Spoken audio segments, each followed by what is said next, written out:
Welcome to the fourth episode of the Film Student Study Guide. I am Roberto and Truman, and this is my guest, Truman Matheny. Here, present. We're gonna, today we are doing Punch Drunk Love and the Meyerowitz stories, new and selected. But before that, we're doing a little game show. Well, is it a game show thing? It's sure. I'd just call it a segment. A segment. But that's just me. Okay. We're doing a segment where Truman said this last week, where he thinks that he can guess how good a movie is based on songs in the soundtrack. So what I did is I went through some movies that are like I did some research and found some movies that are like clearly good and clearly bad. And then I picked movies from that soundtrack. Or I picked songs from the soundtrack and then put it in a YouTube playlist and send it to Truman. And he's listened to all of them already. And so he's going to go down. There's 4 of them. He's going to go down and be like, this is good, or say whatever. And then I'm going to reveal it whether it's right or not. So, I certainly and firmly believe that with a 70% accuracy rate, possibly 75, we'll round it to 75 for this because we have 4 movies. So if I'm able to get 3 of them right, I am correct in my 75% accuracy rating. I believe that if I get 4 songs from a movie's soundtrack, I can tell you whether or not the movie is a good movie. Now, I also will be guessing some other things about the movie. However, those aren't reliant on my 75% accuracy rating. Those are just more for a fun thing. We have here Mystery Film X. We begin with... Mystery Film number 1. Yeah, Mystery Film number 1. We begin with the Matadors, Snad Jedno-Tidam, which is some sort of foreign language song. Kind of poppy. Has like a little nice beat. It's kind of 50s-y as well, yeah, I would say. I'd say or, like that kind of era. And it's in another language, so that's where we begin. And then we have another foreign language song called Stella Stai. Oh, this is the one that I was thinking about last time.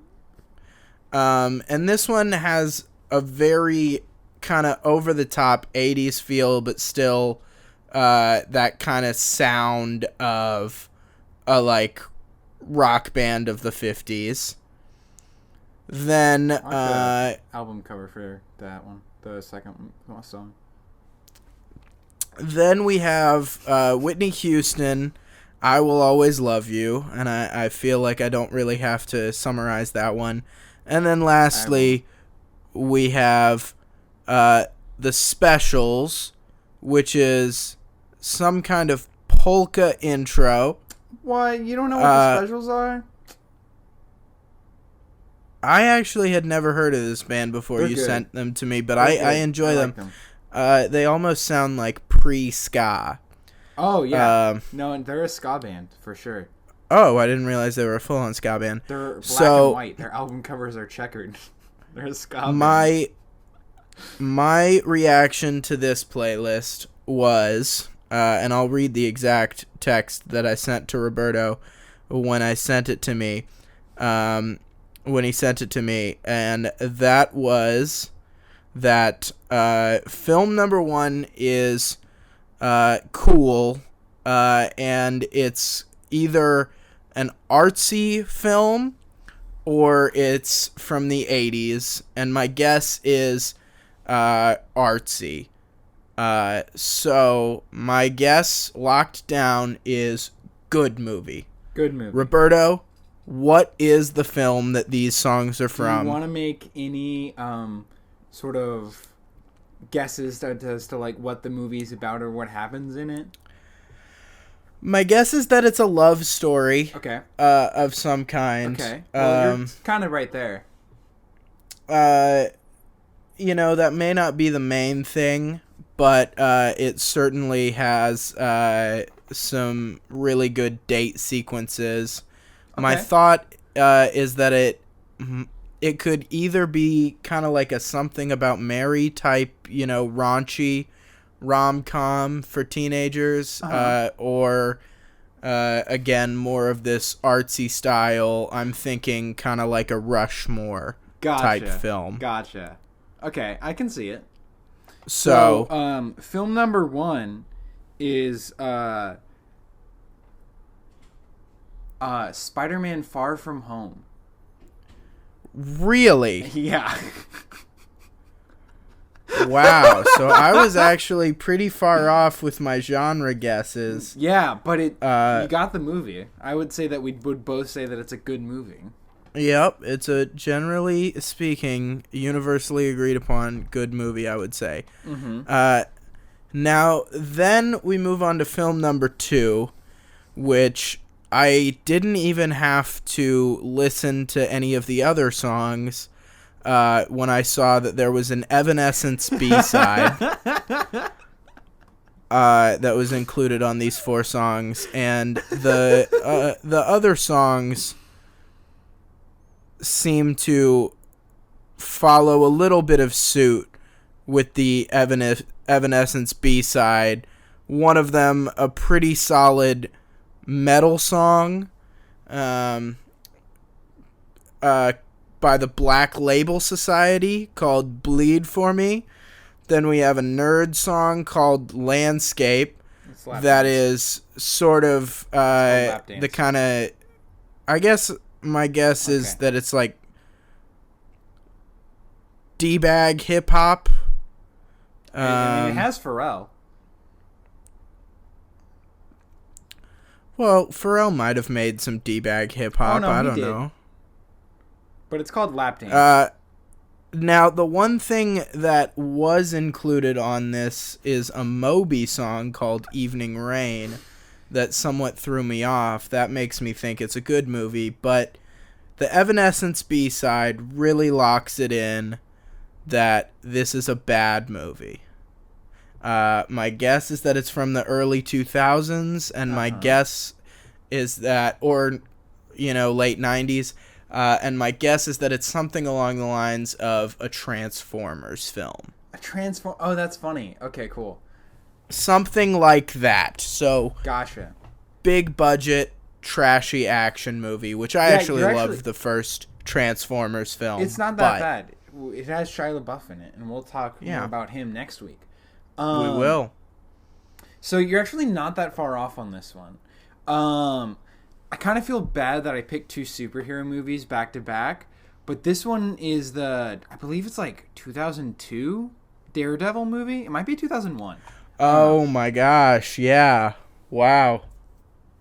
I used to watch that movie a lot, actually, with Ben Affleck. Yeah. No, I used to enjoy that movie. Now, here's where it got tricky. You nailed it, though. You got that one. Yeah, it's 2003 film. So far, I am at a 100% batting average with 2 films guessed right. Now, then we have film number 3, which includes What a Wonderful World, which really doesn't give me much of an indication. No, that song is really doesn't pretty much everywhere. Help me very much. Then we have Barry White, which if you don't know Barry White, look him up. It's pretty essential. Then we have this song called Texas by I Don't Want a Lover, or I Don't Want a Lover by Texas.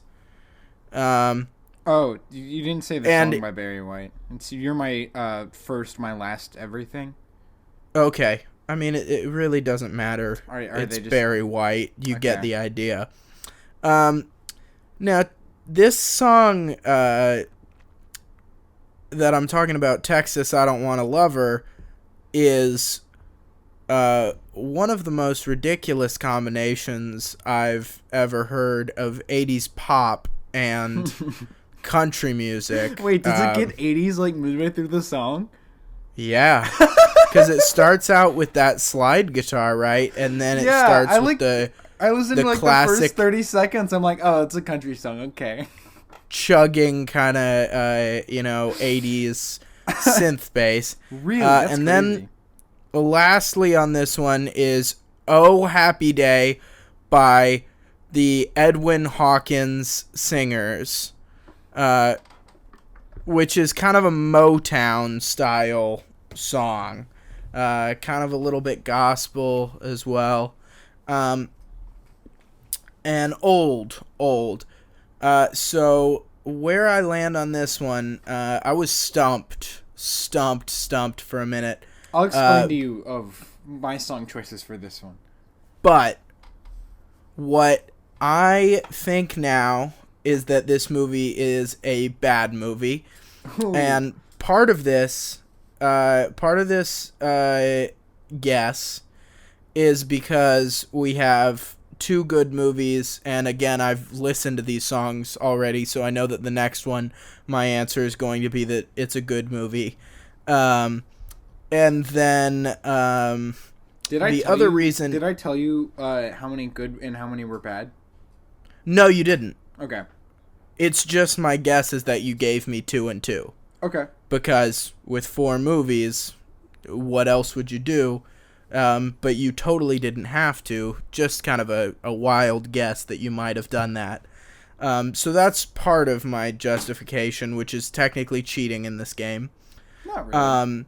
But then the other thing is that What a Wonderful World and Barry White give me the idea that this soundtrack is going to be very basic and for the times, not really too many picks that were what's unexpected of whatever genre this film is in.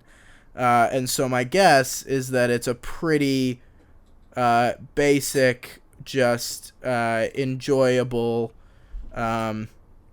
midway through the year Hollywood blockbuster. The Texas song I have no idea what to do with. And the one thing that does really throw me off here is the Edwin Hawkins Band. Generally speaking, when I hear old music, my guess is that it's a good movie. And I'll explain why as we wrap up this segment. So, Roberto, what is this film? This film is from 2017. It's XXX, Return of Xander Cage. Wow. And I'll explain to you my song choice, because literally every other song on this list is like just Asian, like just rap. Just sort of like think of I would have been able to tell from Asian rap what type of movie we're dealing with, because the Teriyaki Boys' yes, it's like that but bad. Fast and Furious song is incredible, and I love it. Okay, it's like that but trashy, and they have like all sorts of like just it's not great. So I tried to pick like 4 decent songs, but you saw through it. Yeah, there were smart choices though, and if I were to guess what type of movie this is I would have again guessed that it's some sort of romance film, and I would have been entirely wrong. All of these songs make me think. Really, what I was thinking is immediately What a Wonderful World makes me think of a movie kind of like Walter Mitty. A movie that kind of comes out and everybody enjoys it when they see it, but it's a really nothing movie. See, I was just kind of ends up like being somewhat forgettable, something like that. You thought Driving Miss Daisy? No. I think it'd be like a film like that, where it's just sort of just like just something that like people made to get like a solid like Academy Award like shot. And then like there's some money behind it, but it like doesn't really say anything or do anything. It's just sort of like a movie that exists. So basically the same thing, but it's not. It's a terrible shitty movie that has Which, by the way, Ice Cube's son and there's an Ice Cube song in this, and Vin Diesel. Real quick. Yeah. Before we go any further, I saw the first XXX film. I have not seen any ones after, and I enjoyed it quite a lot. The reviews on this were terrible, so... Yeah. No, generally speaking, when I made your playlist, because Roberto also wanted to try this game out and see if he was as much of a wizard as I am, when I made his playlist, I generally went by Rotten Tomatoes scores. Yeah. Because the bad movies I picked were not... I hadn't seen them. Yeah. Because they're bad. Now, we have... for Film 4, to wrap it all up, which, first off, I've already hit my 75%. We have Joy to the World by Hoyt Axton. It's not the Joy to the World that you're thinking of. It's a different one. It's Jeremiah Was a Bullfrog. And then we have another kind of country-ish song, but also not, country. I would say it's like a hippie song. Yeah. I mean, folk and country really come from the same vein as far as I see it. It depends on when they're made, though. Just country has a lot more blues in it than folk. And then we have folk rock with Bob Dylan, Blowin' in the Wind. And then we have Jimmy Gallagher and the Fireballs with classic... It's Jimmy Gilmer, not Gallagher. Gilmer. Classic kind of 50s style song. And from this, I gather... The song is Sugar Shack. Oh, Sugar Shack, my bad. From this, I gather that it's a good movie. My guess on this film is that it's somewhat of a biopic or something. It probably was a little bit more aimed at an Academy Award. Damn. And yeah, that's what I'm guessing from that. You fucking nailed it with this one. What was it? It's Forrest Gump. Oh my god. Yeah. I thought I told you specifically don't pick the Forrest Gump soundtrack. Oh, did you? Because I'm very familiar with the Forrest Gump soundtrack. But man, you picked some B-sides from that one. Good job. I really tried to because like all the popular songs, yeah. Yeah, I bet if you gave me 2 more songs off that album, I would have had it pegged. What'd you think it was? I don't guess what the movie is. You just don't even try to think about it? I mean, I try to think about it a little bit, and I mean, when you hear what movies I'm referencing, so like when I said Transformers, I was like, maybe this is Transformers 2 Revenge of the Fallen or something like that, Gotcha. You certainly are hearing kind of my guesses, but with this amount of information, I really don't have enough to go from. However, when I played this game with my mom, she got really mad that I wasn't able to guess Austin Powers from a couple picks up until she played one of the songs that Mike Myers actually sings. This would actually be a really good game to do with like friends or family in quarantine. I highly recommend it. My mom had a great time trying to pick movies. Yeah, I had a great time playing to pick movies. I stayed up till like 1 a.m. trying to like figure out movies and try and like fuck with Truman a little bit. Yeah. So here's kind of my guru and ideas behind this game. Most films that are in a certain genre have similar soundtracks. Now we can figure out the budget of the movie, generally speaking, based on the soundtrack, because if it's the biggest hit song of the decade or whatever, probably it's going to be a big budget movie. Whereas if it's a whole bunch of songs you've never heard before, it probably is, generally speaking, lower budget. The older the song is, the more I generally think good movie.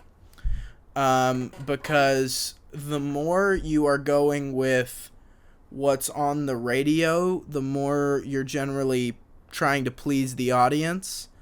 And overall, what I'm noticing is that when people are looking at the soundtrack, they're generally picking songs that the audience for their movie might have in their playlists and such.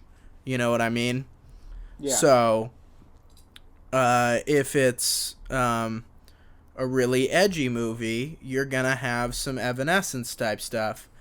You're also able to sometimes be able to get the decade from the movie.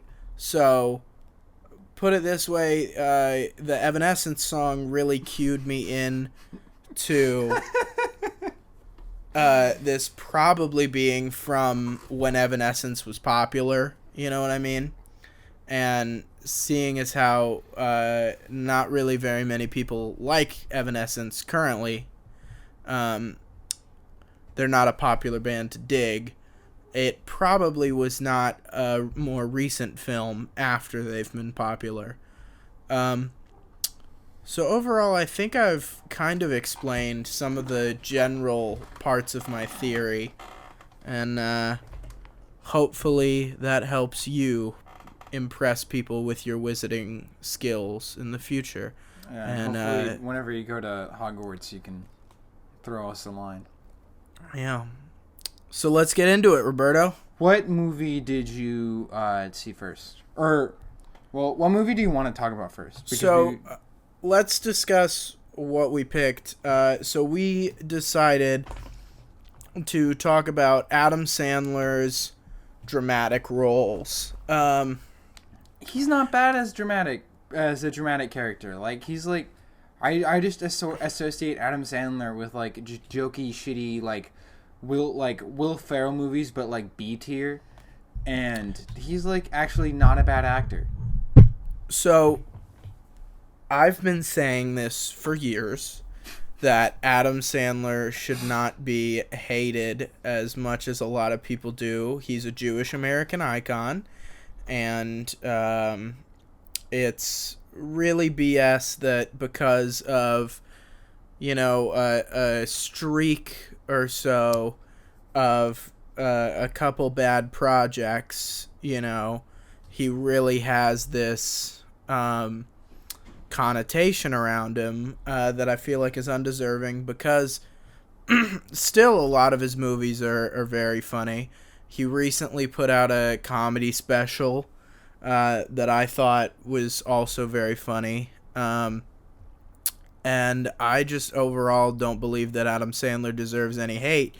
And so when Uncut Gems came out and everyone was so blown away that Adam Sandler could take on a dramatic role and do well, and people were doubting him right before the movie came out, and I was sitting there trying to figure out what the heck people are thinking, because there are multiple movies where he has been a dramatic actor in before this, and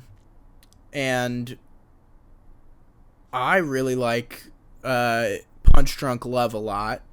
I think Punch Drunk Love is my favorite Paul Thomas Anderson movie. And so I totally was certain that he was going to kill it in this role in Uncut Gems, and other people doubted him. And then... Like, now that I'm thinking about it, it's like, not the same role, but it's like, kind of similar. Like, I feel... they're very different movies, but I feel like with the stuff that happens in the movie, it's like, I don't know, like, it still makes sense that Adam Sandler was cast in these roles, I would say. Yeah, like this, the acting range and skills are transferable. Yeah, and then I realized that I hadn't seen the Meyerowitz stories, which I've recently gotten into Noah Baumbach. I'd really like this movie. Yeah, and so I wanted to watch that one as well. I felt like there was very little that we could cover about Uncut Gems that hasn't already been covered. You know, everybody agrees that it's anxiety-inducing and it's fantastic, and Adam Sandler gives a great performance. And so I really didn't want to be the same broken record, so I decided to look at his other two fantastic performances. And I felt like that would make a better episode, so here we are. An interesting way of covering it. So, where do you want to start, Roberto? I feel like we've already gone over whether we like the movies or not. So I thoroughly enjoyed both of the movies. Okay. Which one do you like more? Or are they That's a very hard question. We're certainly in an apples and oranges kind of scenario. Gotcha. Okay, because I like the Meyerowitz stories a lot more than Punch Drunk Love. Yeah, Punch Drunk Love. I sent you a text that we probably should not repeat, but I don't know. Like, it just feels a lot. Like, with the opening of the movie, just like the way that things are framed and like the way that people like talk and act. And, like, the way that stuff is shot, it just feels, like, very, like, overwhelming. And there's definitely certain scenes that it feels, like, just kind of, like, suffocating in a way. Uh-huh. But I guess, like, for the character, that works. Because that's sort of, like, how he feels all the time. I noticed for the first time in this viewing of Punch Drunk Love that there's a lot of overexposure in some of the shots. And there's a lot of lens flares too, and it's very blue. Well, it's not very blue, but it's like it's not real colors. And when dealing again with someone like Paul Thomas Anderson, I'm absolutely certain that these shots were intentional, but personally I didn't like the choice. A lot of stuff. However, I still think most of the shots are really great cinematography, and the type of cinematography where it doesn't, you know, again, we come to this problem of when it's too perfect, it's a little bit annoying, you know what I mean? So it's still got that imperfect and real feeling of this cinematography. Yeah, there was a lot of, I didn't really like. There was like only a couple shots where it was like, oh, that's nice. There was one shot where I'm like, I actually really like this shot, and I feel like it serves to like, the shot itself serves to like move the plot forward. Is it like, the main shot of the film, the one that's on the cover? Which is what? The shot of them kissing in Hawaii. Yeah, that's it. Yeah. They do a great job with a lot of the silhouetting. It's just some of the times with that silhouetting that he's going for, I felt like it was just a bit too sunny for the type of shot that I would have liked with the whole silhouetting thing. But again, I am certain that he made the choice consciously, and I like it when people make choices that I don't like in movies. You know? It's nice. Sorry, I accidentally hit the microphone. It's fine. Like, even if a movie, like, even if I don't like a movie, if the movie is like, we're doing this, and we don't really care, and there's like, this is the movie that we are, and we're just going full into it, that's very respectable. Like, people shit on Cats a lot, but, like, they're doing their own thing, and they certainly did their thing, and whether it was, like, executed perfectly or not is besides the point. But, like, we're certainly, like, this is the movie that we are, and we're not gonna take, like, any, I don't know, like, substandard Well, except for the visuals, but like, you know what I'm saying? Like, they were very like, this is what we are, and this is what we're doing. I think a better example here is Sorry to Bother You, which I watched, and I walked out of the theater, and I did not enjoy that film. However, I am so glad that film was made, and I respect the film a lot. Yeah, because the premise is great. Because it really, they made choices that not everybody's going to like, and it was obvious that they knew the choices they were making. It was a weird and different movie. I had never seen anything like it, which I always appreciate that experience. Oh yeah, for sure. And my biggest complaint there was I walked in expecting a comedy movie, and I thought the trailer was like 7 times funnier than the actual film. However, so they just put all their jokes in the trailer. Yep, which I always hate. And I was very excited for a comedy film that's also weird, and it wasn't that. So in some ways, my problem with that movie is mainly the trailer. Failure of expectations. Yeah. I mean, for trailers, you'd probably just want to do everything that you do in like the first act, but like in 5 minutes, or like the first like 5 minutes of the film, just setting up characters and whatnot, but like in the trailer. But you don't want to like give hints of what the story is about, but you don't want to say anything about it, like, or it was like, this is a comedy, but you don't want to skip anyway. The other thing is that I thought the jokes landed better in the trailer. Because it was a much tighter timing in the trailer. You get me. And that timing worked for the trailer, but it just didn't work for the movie, in my opinion. Gotcha. But let's get back to Punch Drunk Love, in that I have a regular problem with Paul Thomas Anderson films, in that my theory with him is that he directs great scenes and not great movies. Okay. Which is a very, very divisive opinion.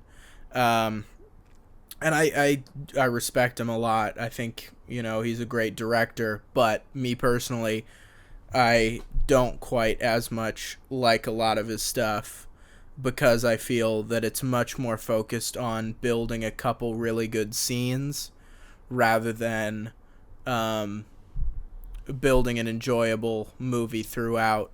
And I think Boogie Nights is a great example of this. I think There Will Be Blood is a great example of this. The Master.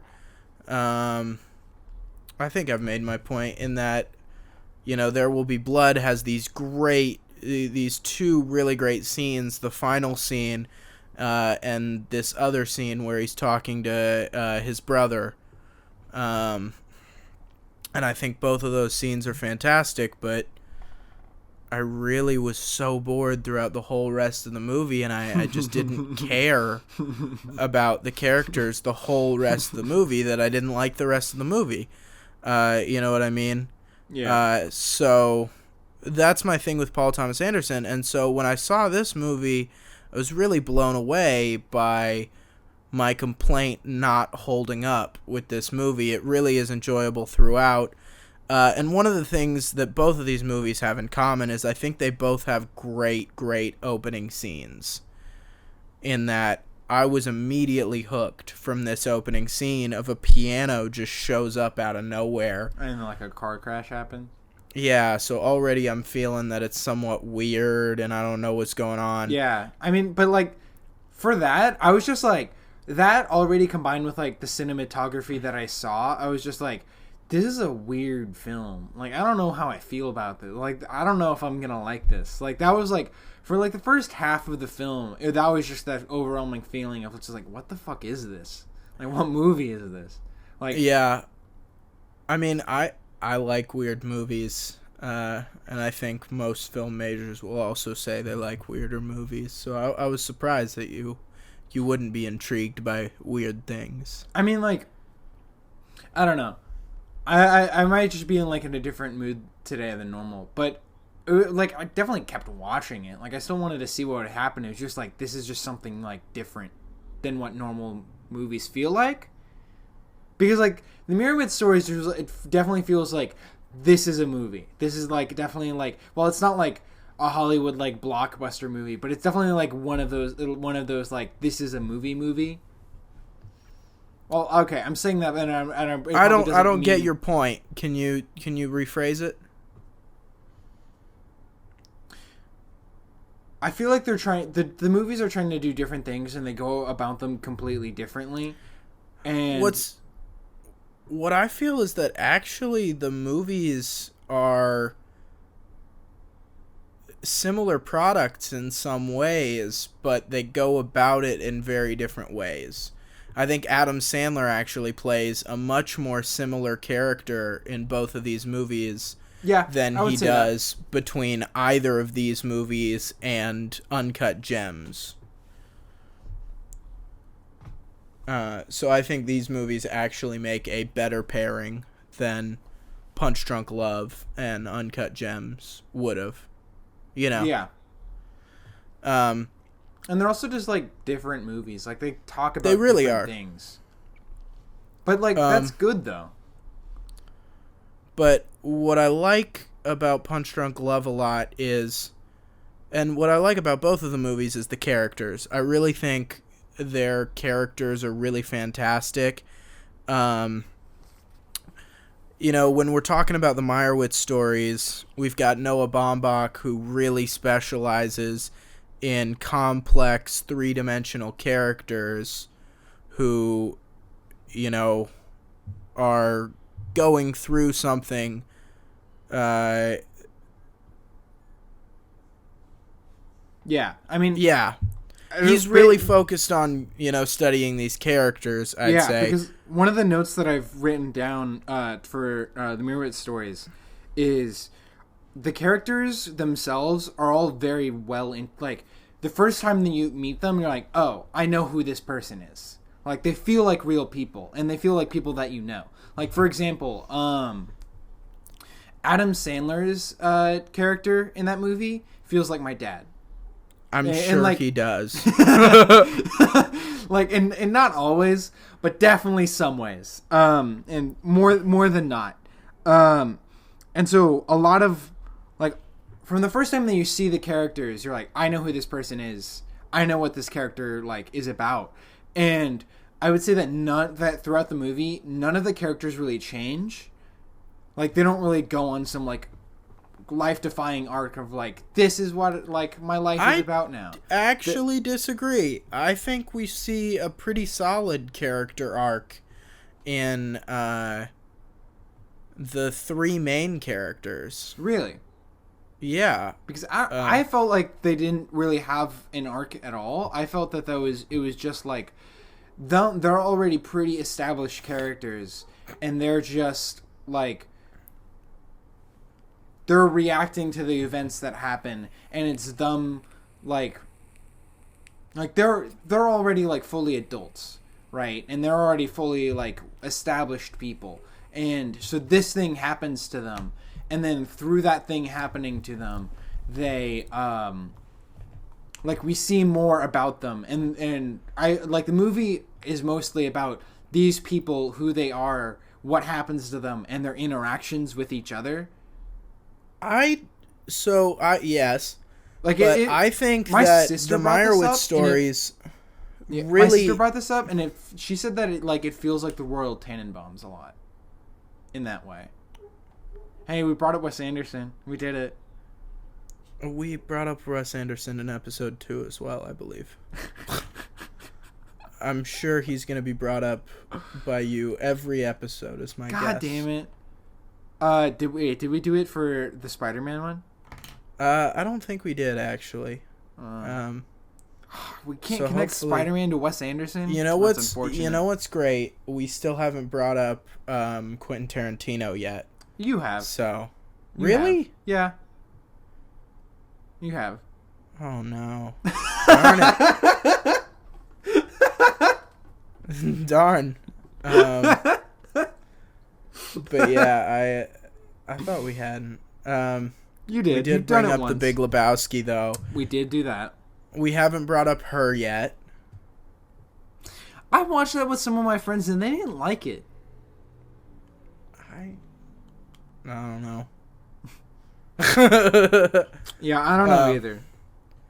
Anyway, let's get back on track. Let's get back on track. No, I think I don't think they have too much major character development in this film, but I certainly think they change in some ways.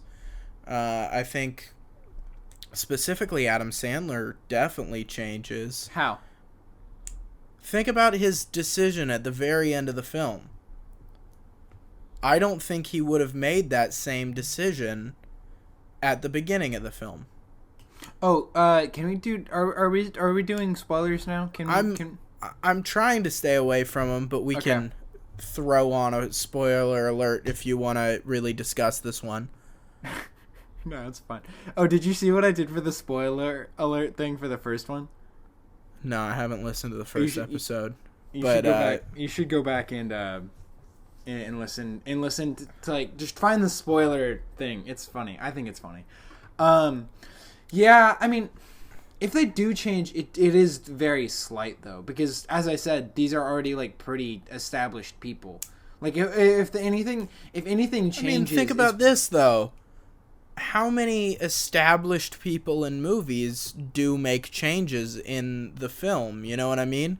Just because they're adults doesn't mean they can't have, a coming of age moment or a big, change in perspective. What I think the biggest change is that instead of being like people who only really care about themselves and don't really care about like their siblings, they just start to care about their siblings more, and they're just like basically what they just realize that like their parents are like fucked them, and that they should probably just like be friends and just like sort of like forget about them somewhat.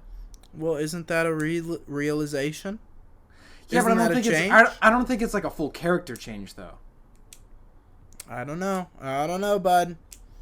But the point that I was kind of getting at is that the difference is that I feel like Noah Baumbach is really striving for very real characters. Yes. Whilst PTA is going for some very interesting characters, but I don't get the sense that these characters... What? PTA? Paul Thomas Anderson? Oh, I thought you were going like Punch Drunk Love. I'm like, that's not the abbreviation.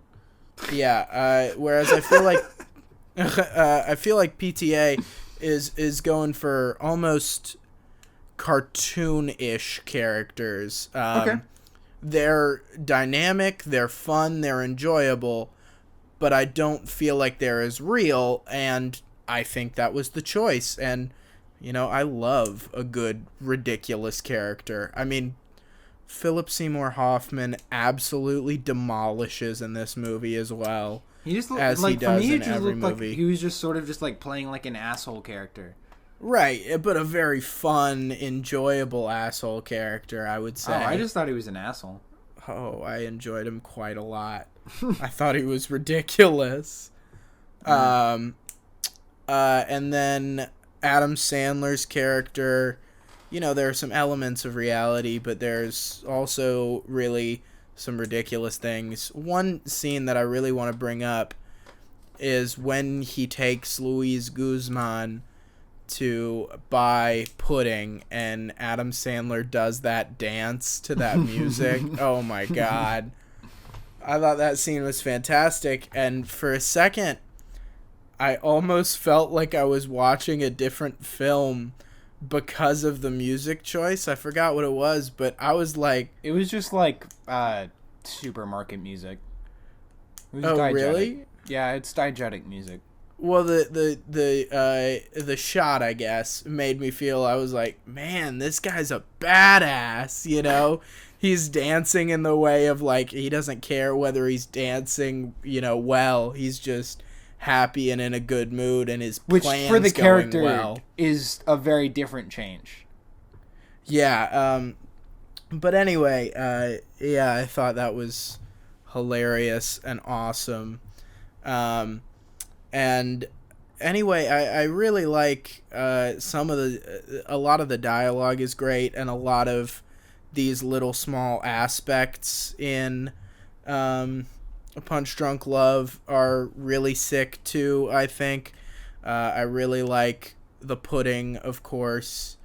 You know, it's ridiculous. It's an interesting detail, but I feel like it's more of like a character detail. Like it serves to like give us more about who the character is and what they're like versus like serving the plot, because it doesn't really help nothing really comes of it in the plot. Right, but it shows us who the person is. Actually, there's only plot irony in that, not really spoiler alert, but a bit, he's not able to redeem these airline miles when he actually wants them from the pudding. And so it's very funny that, you know, he bought all this pudding assuming that he wasn't going to use the airline miles, and then he did, you know, and he needed more pudding to buy these airline miles. I also like, I think there's this really great dialogue scene where he's talking to the love interest of the movie, and he's talking about how this radio morning DJ, and he, you know, the DJ has a name and everything. I think that's also really great dialogue with the, you know, I really like this DJ because, you know, he tells it like it is. You know, I think it's funny and very realistic, somewhat monotonous dialogue, you know? So okay. I like these little intricacies that he adds. I like that every single one of his sisters has to call him while he's at work, and it's all that same kind of repetitive nature. And I like that every single person who comes into his office has to go, what's the piano? Yeah, what's with the piano, or what's with the pudding, or both. So I really like that. One thing that I also noticed is that in a lot of those scenes, it like in sort of the scenes where it's just sort of like, I don't know, like people are like questioning him or like stuff is happening, it just, everything like the pace seems to like go a lot faster, and it just like everything just seems to like have more anxiety to it. So that one, I will say, that's the one thing about Punch Drunk Love that I do feel like does make it somewhat of a good double feature with Uncut Gems, is that it does have this really solid pacing that does induce some anxiety, and that pacing is very similar in the, you know, necessary scenes to the pacing in Uncut Gems. So I thought that was cool. And, you know, I think part of it is the sounds, and also just the speed. Of, like, how people are talking. Yeah, do you remember Mills, the teacher Mills? I never taught him. But do you remember who he was? Sure.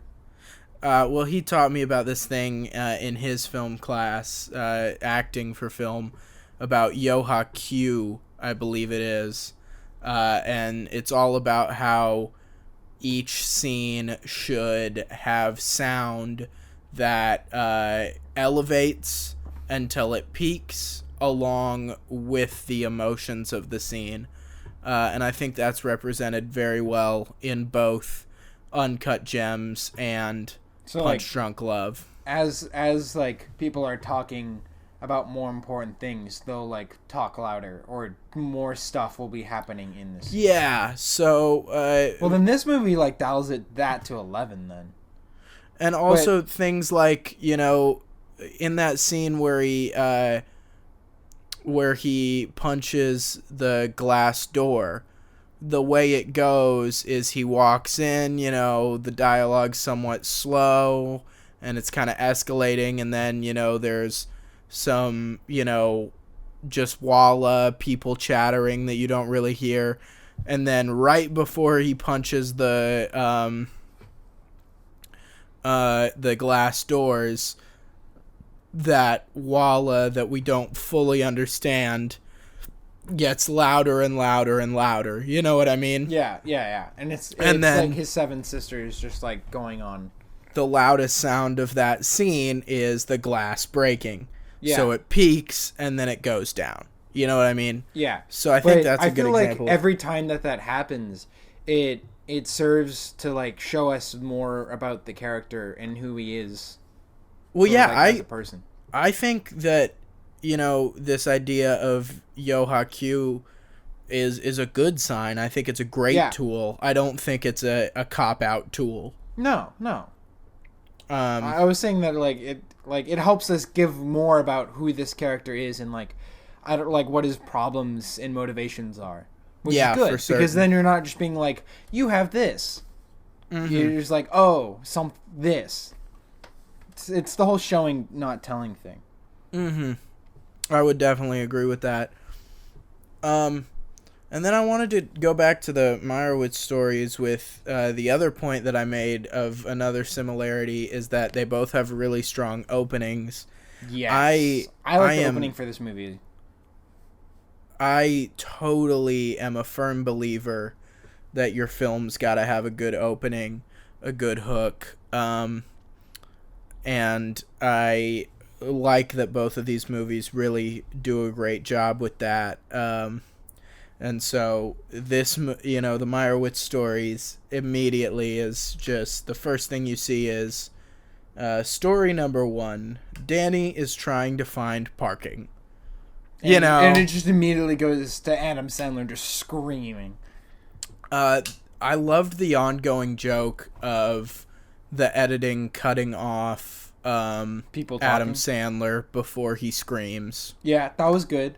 I also there's a lot of running jokes in the movie, which I think goes to serve the fact that these are all siblings, because all of, or that this is a family, because families will have little things that they'll continually do to each other for years, right? And so I feel like there are it's sort of like the whole Chekhov's gun thing. Those stuff will happen, or just things that people do in the early part of the movie, they'll continue to do throughout the movie, and it's little things, and I feel like that's really good.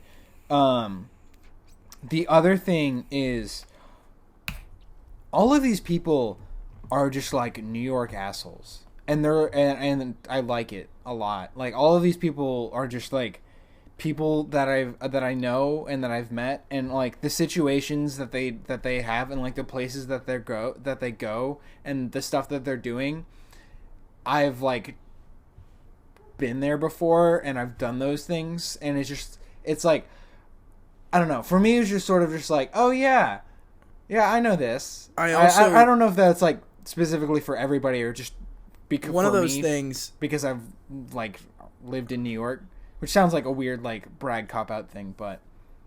Well, I think definitely these characters are three-dimensional in a way where you do feel like you know characters that are similar. I mean, Adam Sandler is just the most dad of them all.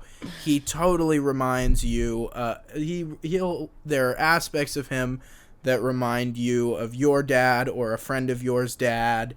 everyone's going to feel that, I feel like. I don't know that everybody really knows a Dustin Hoffman from this movie, but maybe they do. I mean, I feel like in every character there are some aspects that you see of people if not a complete character. Yeah. There are some... there are some aspects... everywhere. Oh, I just realized that. Oh. The other thing is, I really liked the daughter of Adam Sandler because she was in Under the Silver Lake. Really? Yeah. Well, I just thought part of what's fun about this movie was seeing how a very, you know, traditional, loving, and supporting family reacts to absolutely pornographic films that she's making. And Is you that know, what you I do thought in film school, Truman? No, not yet. Carter has been working on a couple films with some pretty solid nudity in them. Really? I actually did make one film where I had to ask. So we were making a slasher movie, which we ended up never finishing. Nice. But we wanted that classic, you know, overly sexualized blonde to open the movie, right? Because in the end of our movie, the slasher gets bullied by a whole bunch of really beefy British guys that we know. And the reason why we didn't end up finishing this film is because they dropped out of the movie and our whole movie revolved around it. But anyway, to help over-sexualize this actress, and this was the first time I've ever had to talk about this at all. It was weird. But it was funny because she was so professional and she really made me feel like I wasn't, you know, weird for asking her these things. You know what I mean? And so we threw out the idea of her coming out with a towel on, and I didn't really like that idea as much. So we ended up going with pretty tight jeans and a crop top, and then I had her put things in her shirt to make it look like she had rock hard nipples. I thought that was go somewhere else, but okay. So that was really funny, and she totally got why we were doing it, and she was so fantastic about it. But anyway, so just kind of, it's a totally relatable thought that they're exploring of, you know, what does your family say when you make a movie that is something that they wouldn't like anybody and they're all to like, make. oh, it's really good. It's great. Oh, wow. Yeah. I love when Adam Sandler says, like, maybe I should watch this one alone. You know, as he's watching, you know, his daughter's boobs completely out. You know, I thought it was funny. And then, you know, it's certainly funny and very relatable. When I made Bring You Back to Life, if you remember that one, my audition video to Get Into Chaos, Roberto. Oh, yeah. At the very end of that music video, you know, the girl just absolutely bashes a mannequin's head in with a hammer, and there's a ton of fake blood. And I didn't really think I was doing anything too much, but oh my god! Did if you get shit for it? Well, I mean, from my grandma, yeah. So my grandpa is a very thoughtful man, and he, you know, so he's not like thoughtful in the way that it's as negative to say pretentious, but you know, he uses big words and he's very articulate with his thoughts. So sometimes it sounds like pretentiousness. You know what I mean? Yeah. I think you get what I'm getting at. Oh, I know and someone he said just like that. He said something along the lines of like, I really don't get like the unnecessary violence at the end. I think it comes out of nowhere, and I don't think it serves your you know, your film very well, and I don't personally like it. And we've had conversations since then to where he now kind of gets what I was doing and gets why I did it and all of that, and he stopped warning all his, you know, other retired friends that there's a big violence at the end. It's a foam head with blood coming out of it. Like I don't understand. I didn't think I'd get that much trash for it, but No. the grandparents don't like it when you spend a whole 6 minutes of your music video making you fall in love with an inanimate mannequin and then just completely bludgeoning him with a hammer. They don't really like that. But Surprising. Of course they were super supportive though, which is very representative in the movie of, that, oh, well, I think it's a little bit violent, but it's good. I think you made a great job, I love that whole, Dichotomy. people wanting to support you. Even if You they feel don't that know. love a lot. Yeah. I think most art students will feel this of, a lot of,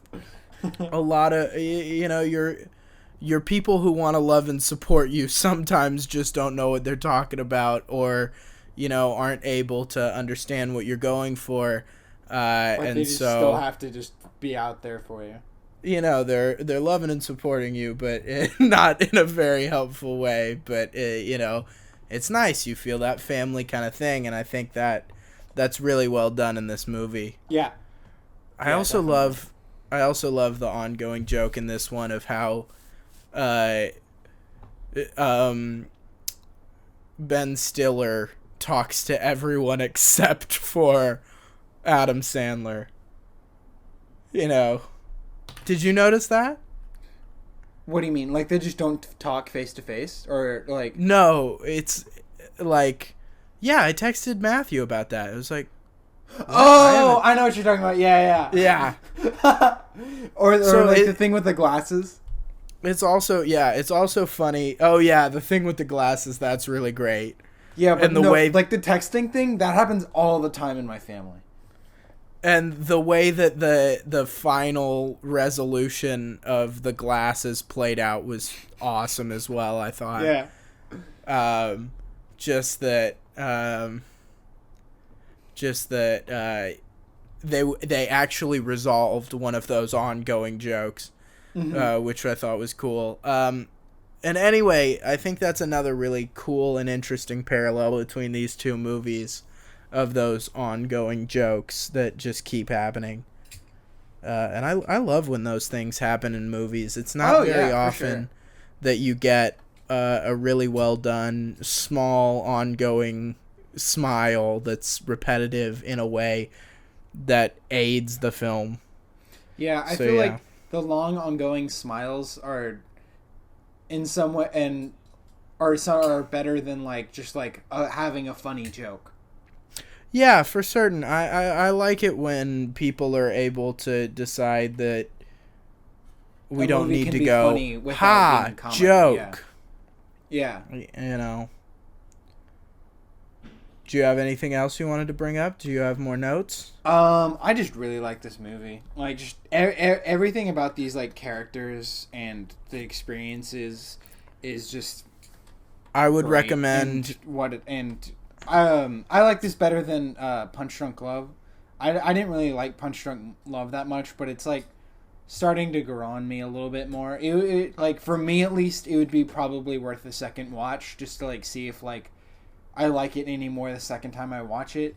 But like I was instantly hooked by the Meyerowitz stories. I just like that movie a lot. Just like everything. Oh, what'd you think of Adam Driver? Adam Driver certainly came out of nowhere, but again, we've got these characters that are so well fleshed out, and Adam Driver kills it. I absolutely hated The Force Awakens because of the acting a lot. That's one of the main things that I really hated about it, and specifically the bridge scene. I thought both of these characters give awful performances. So I really did not give any credit to Adam Driver for the longest time, and I didn't get why he was being casted and everything until I saw those things and realized that he really is a great actor. If you go back and you watch the sequels, it's honestly more of a writing problem than an acting problem. Why?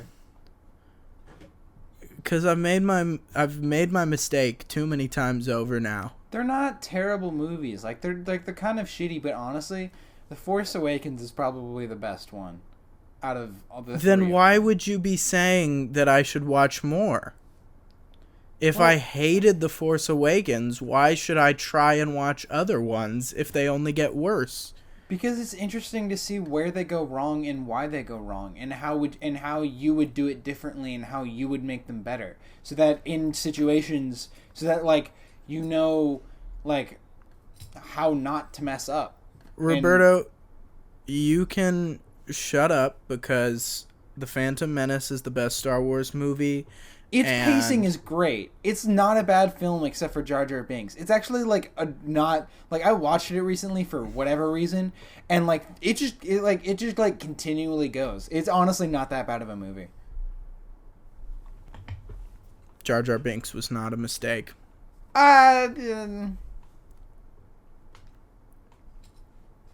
Certain racist aspects of the movie. Really? Can be said. Oh. Yeah.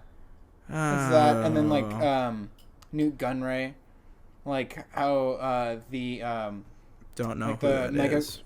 The mega corporation that has all the droids and they're controlling, they have an Asian accent. That's not good. The bumbling buffoon has a Jamaican accent. That's not good. Yeah,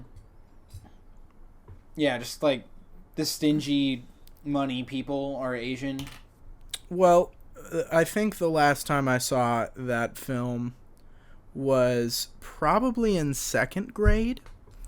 So one of the things that I will say about my second grade self, generally speaking, I agree with a lot of his picks in movies. He could have a better and more diverse film taste rather than just superhero movies. But he knew what he liked. You 180'd. I mean, I still like superhero movies. I know. We were talking about this last night. I'm not one of the film majors who thinks, oh, it's a Marvel movie. No, they all have their place. They do different things.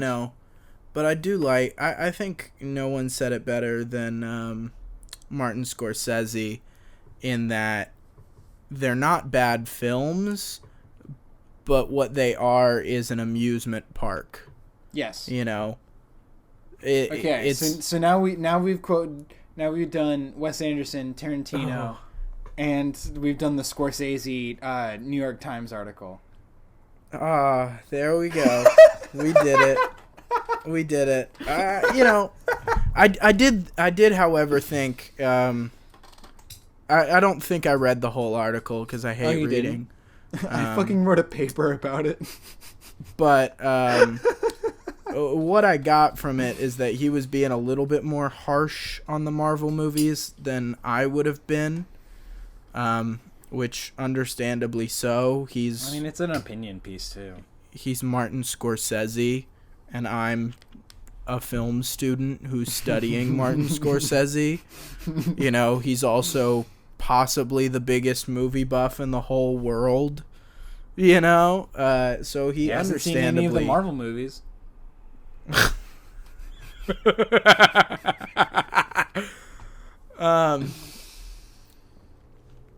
But yeah, so I will justify to the ends of the earth that Fast and the Furious is a very enjoyable film, and I love it. I enjoy watching it. Yeah, but not for the same reasons that these movies are. What? Not for the same reasons that these movies are. Yeah, for certain. And so I don't really think that there's really, a such thing as, it's bad because it's not thought-provoking. You know, No. I don't think that makes a movie There's bad. plenty of things that people do that aren't thought-provoking. I just think that, I think movies should fit in their place, and when the movie fits in its place, knows what it is, and does it right, you've got something like Fast and the Furious, which really is enjoyable. Yeah. Or you've got something like, a Wes Anderson film, which knows what it is, does what it is, and does it very well. You know what I mean? Yeah, see, this is what I was trying to tell you last night about my problem with Ryan Reynolds, but... we'll get into that. Next week. But overall, I think both of these movies that we're talking about, Meyerowitz and Punch Drunk Love, really showcase that Adam Sandler is not one to be underestimated. No, and he's good. I like him now. Anybody who hates on Adam Sandler is an anti-Semite. Anti-Semite. Neo-Nazi. I wouldn't go that far. Well, they hate Jewish people. Yeah. I mean, just don't hate on Adam Sandler unless you're Jewish. If you're Jewish, you can do it. I'm of course being tongue in cheek in all of this. Just gotta spell that out sometimes. Cover my ass. I subscribe to the theory that you can make any joke so long as you cover your ass. You also have to do it right. That's what the cover your ass is. Not necessarily. Okay, bud. I mean, you gotta come at it from the right angle. You can't just be like, joke! You have to, worm your way in there in the correct way. You've just gotta find your justification. That's what I say. Was there anything else lingering that you wanted to say? They're both good movies. I like the Meyerowitz stories a lot better. Punch Drunk Love is good, but... What was your main issue with Punch Drunk Love? It just, I don't know. It just didn't really, hit for me. It just sort of felt like a weird, off movie to me. It got better as it ended, because it's oh, I see what's happening. I can, understand this. I get, where this is going and what they're trying to do. And I like it. But the beginning was just sort of I don't know. It's a weird movie, dude. It is a weird movie. That's the point. I don't know. I think it really achieves all its goals, you know what I mean? So I don't see why you don't like that. It was just distracting that they had a ton of lens flares and it just sort of looked off to me. I will say that the exposure and the lighting of the film I had some issue with, but I still liked the cinematography overall. The shot selection was not bad. It was just sort of the things that aren't that. Mm-hmm. I also think it's really funny. I mean, both of them really are pretty funny. And both of them aren't really trying to be funny as well, which is nice. Yeah. All right, well, I'd say we've covered it. We have covered it. So, next week, we probably will have a guest. And what we're going to do is we're going to go through... the entire episode is going to be over actors that we like and actors that we don't like. And we're just going to be talking about that entire time. So that should be interesting. If someone does drop out on us, then we'll be watching Eternal Affairs and The Departed. And if someone does come through and we do the actor thing next week, then the week after is when we'll cover the Internal Affairs and The Departed. Yeah, we'll probably just switch those if it doesn't really work out. So we're gonna probably do them both, just yeah. So stay up to date. Tune in next week, and hopefully you enjoy it. Yeah, have fun with episode 5 next week. This one's episode 4. I caught myself there.